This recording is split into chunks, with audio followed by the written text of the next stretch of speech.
Assalamualaikum everyone, this is me Aisha Ibrahim. Welcome back to my YouTube channel. In today's lecture we are going to discuss hierarchy of science by Auguste Comte. So let's start.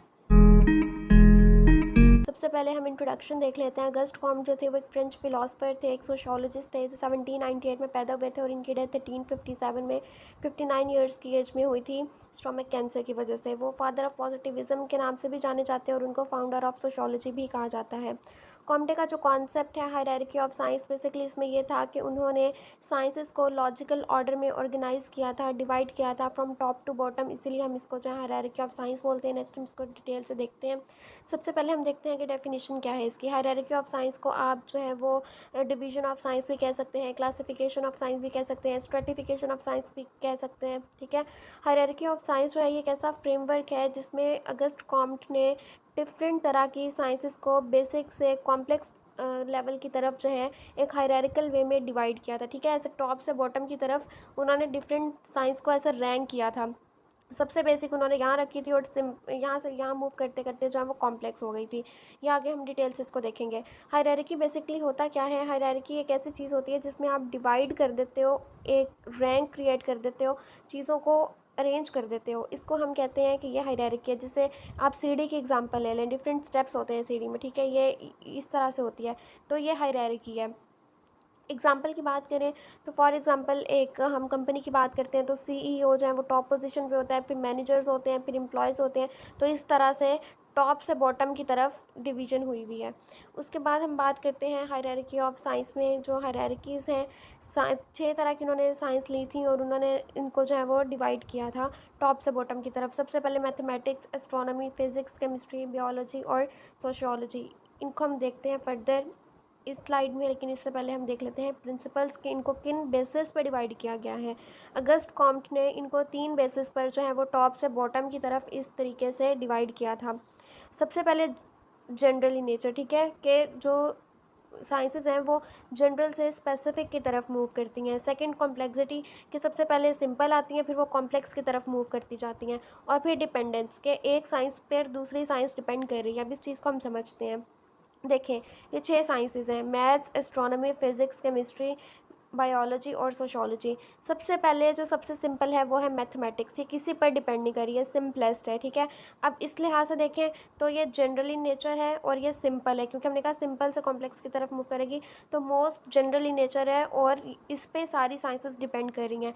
इसके बाद आ जाता है astronomy. Astronomy mathematics पर depend कर रही है। ठीक है, ये इससे थोड़ी सी कॉम्प्लेक्स है। फिर फिज़िक्स है, फिज़िक्स एस्ट्रोनॉमी और मैथमेटिक्स दोनों पर डिपेंड कर रही है और ये भी इन दोनों से कॉम्प्लेक्स है। अब ये सिंपल से कॉम्प्लेक्स की तरफ मूव करता जा रहा है।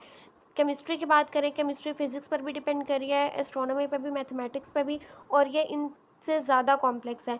फिर बायो की बात करते हैं, बायोलॉजी में भी यही होता है कि ये इंसानों पर डिपेंड कर रही हैं और जो है ना ये कॉम्प्लेक्स है। ये सबसे सिंपल, और एंड में आ जाती है sociology. Sociology bio, chemistry, physics, astronomy और मैथमेटिक्स इन सारों पे डिपेंड कर रही है और सबसे कॉम्प्लेक्स है। मैथ सबसे ज़्यादा सिंपल, फिर एस्ट्रोनॉमी, फिर फिज़िक्स, फिर केमिस्ट्री, फिर बायोलॉजी और फिर सोशोलॉजी।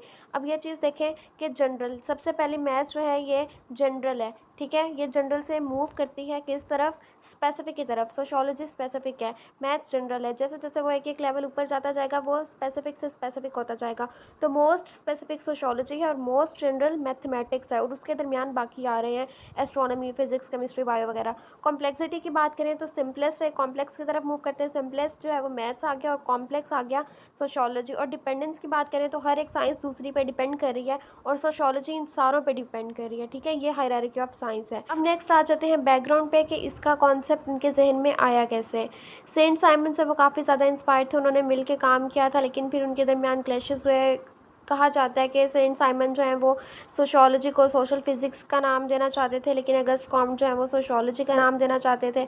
तो यहाँ पे इनके दरमियान कुछ क्लैशेस और वो अलग हो गए। अब ये कॉन्सेप्ट बेसिकली उन्होंने लिया था सेंट साइमन से। जिस तरह से उन्होंने कहा था, उन्होंने जो है वो लॉ ऑफ 3 स्टेजेस अपनी एक थ्योरी दी थी, जिसमें उन्होंने कहा था कि सोसाइटीज़ जो है वो टाइम टू टाइम डेवलप्ड होती हैं। पहले वो सिंपल होती हैं, फिर वो कॉम्प्लेक्स की तरफ मूव करती जाती हैं। ठीक है, तो यहाँ पर भी उन्होंने यही कहा कि जैसे सोसाइटीज़ मूव करती हैं कॉम्प्लेक्स की तरफ, यानी पहले सिंपल होती हैं फिर कॉम्प्लेक्स हो जाती हैं डिफरेंट स्टेजेस से गुजर के, सेम इसी तरीके से साइंस के साथ भी यही सीन है कि पहले साइंस सिंपल थी, फिर मज़ीद कॉम्प्लेक्स कॉम्प्लेक्स कॉम्प्लेक्स होते होते जो है वो सोशोलॉजी तक पहुँच गई। तो उन्होंने हायरार्किकल वे में डिवाइड कर दिया इनको। तो यहाँ से जो है ये कॉन्सेप्ट आया था। फिर नेक्स्ट हम देख लेते हैं मैथमेटिक्स। मैथमेटिक्स सबसे पहले सिंपल है। जब हम हंटिंग एंड गैदरिंग सोसाइटीज़ की बात करते हैं जो बहुत प्रिमिटिव और बहुत ओल्ड सोसाइटीज़ हैं, ठीक है, उनमें क्या होता था कि लोगों ने जब हंट करना शुरू किया, गैदरिंग शुरू की, तो वहाँ से काउंटिंग का कॉन्सेप्ट आया, कितने जानवर हंट किए, कितनी फूड गैदर हुई। तो वहाँ से जो है मैथमेटिक्स का प्रॉब्लम सॉल्विंग और डेटा एनालिसिस वगैरह के लिए टूल्स, और वहाँ से मैथमेटिक्स सबसे पहले इमर्ज हुआ। फिर एस्ट्रोनॉमी। एस्ट्रोनॉमी में जो है वो डिफरेंट आप कह लें स्टार्स और ऑर्बिट्स और ये इन चीज़ों की स्टडीज़ है, स्टार्स की, प्लैनेट्स की, ठीक है। तो यहाँ पर अब एस्ट्रोनॉमर्स ने मैथमेटिकल मॉडल्स को यूज़ करना शुरू कर दिया प्लैनेट्स के ऑर्बिट्स और डिस्टेंस वगैरह उनका स्टार से इस चीज़ को कैलकुलेट करने के लिए। अब एस्ट्रोनॉमी डिपेंड करिए मैथमेटिक्स पे, ठीक है। उसके बाद हम आ जाते हैं फ़िज़िक्स पे। फ़िज़िक्स पे हम अपने नेचुरल वर्ल्ड को एग्जामिन करते हैं, और ये जो है ये एस्ट्रोनॉमी और मैथमेटिक्स दोनों पे डिपेंड कर रही है। इसमें हम law of motion, energy, matter, ये सारी चीज़ें देखते हैं। अब जो फिज़िक्स के लोग हैं उन्होंने मैथमेटिकल इक्वेशंस वगैरह को यूज़ करना शुरू किया प्लैनेट्स के मोशंस वगैरह को डिस्क्राइब करने के लिए, जो कि एस्ट्रोनॉमी से बिलोंग कर रहा था, और सब एटॉमिक पार्टिकल्स के बिहेवियर वगैरह को एक्सप्लेन करने के लिए। तो फिज़िक्स इस तरीके से मैथमेटिक्स और एस्ट्रोनॉमी पे डिपेंड कर रही है। फिर आ जाते हैं केमिस्ट्री पे। केमिस्ट्री जो है वो इन तीनों पे डिपेंड करी है। केमिस्ट्री में हम क्या कहते हैं, हम प्रॉपर्टीज़ देखते हैं, रिएक्शंस देखते हैं। अब केमिस्ट्री डिपेंड करी है फिज़िक्स, मैथमेटिक्स और एस्ट्रोनॉमी पे।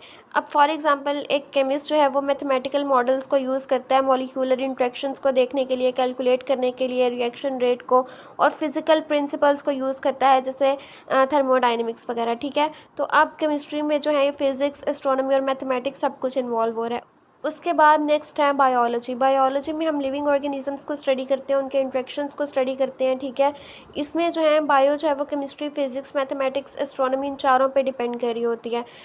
लिविंग ऑर्गेनिज्म के कॉम्प्लेक्स सिस्टम और प्रोसेस वगैरह को अंडरस्टैंड करने के लिए जो है इन चीज़ों पर बायो डिपेंड करती है। जैसे फॉर एग्जांपल वो कहते हैं कि बायोलॉजिस्ट जो है वो मैथमेटिकल मॉडल्स को यूज़ करता है पॉपुलेशन डायनेमिक्स को अंडरस्टैंड करने के लिए।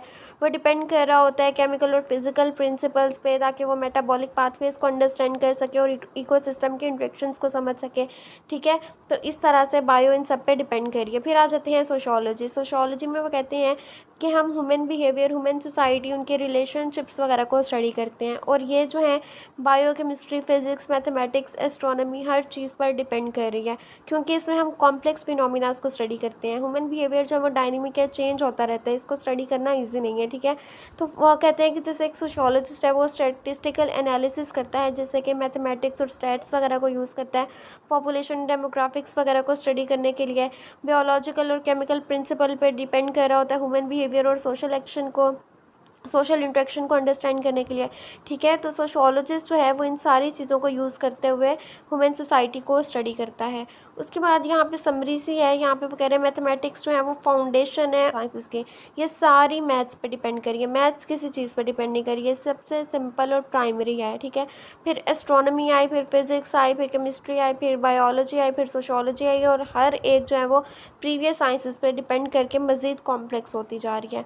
उसके बाद क्रिटिसिज्म की बात करें तो हायरार्किकल मॉडल जो उन्होंने दिया था वो कहते हैं कि ये बहुत ज़्यादा लीनियर और रिजिड है।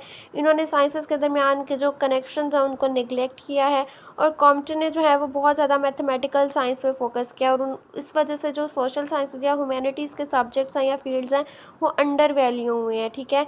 इसके अलावा जो हायरार्की है वो नेचुरल साइंसेस पे ज़्यादा फोकस कर रही है, और सोशल साइंसेस जो है वो निगलेक्ट हो रही हैं, एक्सक्लूड हो रही हैं। और फिर ये जो आइडिया है ये बहुत आउटडेटेड है, ये 19th सेंचुरी में जो है वो डेवलप हुआ था, और ये जो है वो मॉडर्न साइंटिफिक अंडरस्टैंडिंग और एडवांसमेंट में जो है वो रिफ्लेक्ट नहीं करता और उस पर पूरा नहीं उतरता, तो इस पर कुछ क्रिटिसिज्म हुआ था। तो hierarchy of science basically science की डिवीजन है फ्रॉम टॉप टू बॉटम, और ये इसका मॉडल है, ठीक है।